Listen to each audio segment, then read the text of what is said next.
حضرت ابو ہریرہ رضی اللہ تعالی عنہ سے روایت کرتے ہیں کہ انہوں نے بیان کیا کہ آپ صلی اللہ علیہ وآلہ وسلم نے ارشاد فرمایا کہ قیامت اس وقت تک نہیں آئے گی جب تک کہ سورج مغرب سے نہیں نکلے گا۔ پھر اس حال کو دیکھ کر سب لوگ ایمان لائیں گے، مگر یہ وقت ایسا ہوگا کہ جو پہلے ایمان نہیں لایا ہے اس کا ایمان اسے کوئی فائدہ نہیں پہنچائے گا۔ حضرت ابو ذر رضی اللہ تعالی عنہ سے روایت ہے کہ جب سورج غروب ہوا تو رسول اللہ صلی اللہ علیہ وآلہ وسلم نے حضرت ابو ذر رضی اللہ تعالی عنہ سے فرمایا کہ تمہیں معلوم ہے کہ سورج کہاں جاتا ہے؟ میں نے عرض کیا اللہ اور اس کا رسول خوب جانتے ہیں۔ آپ صلی اللہ علیہ وآلہ وسلم نے فرمایا کہ سورج جاتا ہے حتیٰ کہ عرش کے نیچے سجدہ کرتا ہے، پھر طلوع ہونے کی اجازت مانگتا ہے تو اسے اجازت مل جاتی ہے، اور ان قریب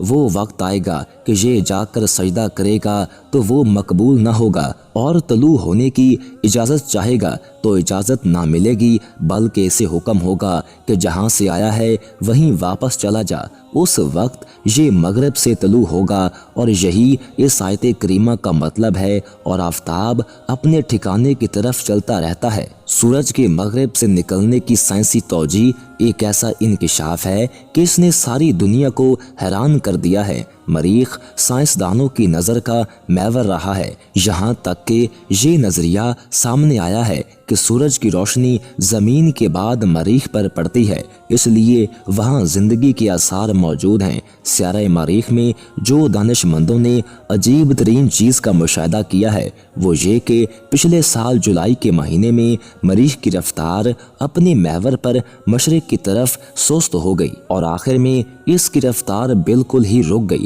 اور اگست اور ستمبر کے مہینے میں یہ گردش الٹی سمت یعنی مغرب کی سمت بدل گئی اور 29 ستمبر تک الٹی سمت پر جاری رہی۔ ماہرین فلکیات کا کہنا ہے کہ تمام سیاروں میں کیونکہ ایک کی کثافت پائی جاتی ہے، اس لیے دوسرے تمام سیارے بھی ایک دن الٹی سمت کی جانب حرکت کریں گے۔ ہماری زمین سورج کے سامنے مغرب سے مشرق کی جانب گھوم رہی ہے، جبکہ سورج کی روشنی زمین کے اگلے حصے پر پڑتی ہے تو وہاں دن، اور پچھلے حصے میں سورج کی روشنی نہ پڑنے سے رات ہوتی ہے۔ اسی طرح ہماری زمین الٹا گھومنا شروع کرے گی تو جہاں سے سورج غروب ہوگا اسی سمت سے دوبارہ طلوع ہوگا۔ سورج کی الٹی سمت مغرب سے طلوع ہونے کا معنی بھی یہی ہے کہ وہ کشش جو تمام اجرام کو اپنے اپنے مستقر اور مدار پر مقررہ سمت میں گردش پذیر رکھتی ہے، جب اس میں تبدیلی واقع ہو جائے گی تو ان کی حرکت کی سمتیں بھی